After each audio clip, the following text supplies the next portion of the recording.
Whether you're a parent or not, you've probably heard the term mom guilt. Now, I'm not sure if this is strictly a mom thing or if there are dads who suffer from this also, but it is as real as that baby that you bring home from the hospital. And I'm pretty sure it starts up even before your kids ever see the light of day. We're bombarded with messages about how to be good parents, from social media and Pinterest, to message boards and blogs, to that mom at the playground who always seems to have her act together, to your well-meaning family and friends who give you lots of unsolicited advice. It's easy to start to feel like everyone but me has this parenting thing down. And I don't want to knock Pinterest and blogs and parenting advice because they can all be really helpful when you're a rookie, and there are definitely situations when we need a little extra help. But being surrounded by the Instagram perfect lives of people around you can start to send the message that if you're imperfect, it means that you're inadequate, that you're less than, that the mistakes you make are going to screw your kids up for life.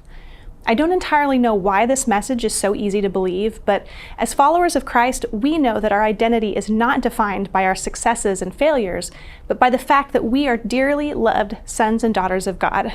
So how do we get to a place where we can parent through our insecurities and raise kids who are confident and resilient and know that they're loved?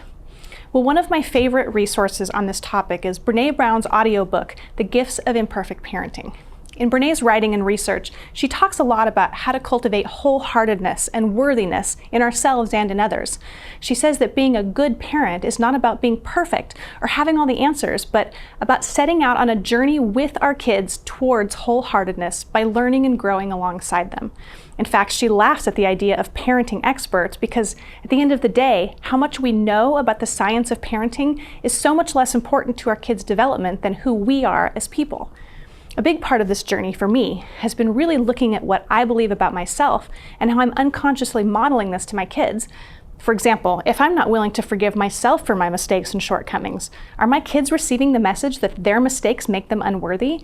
And when I do screw up, can I swallow my pride and admit it?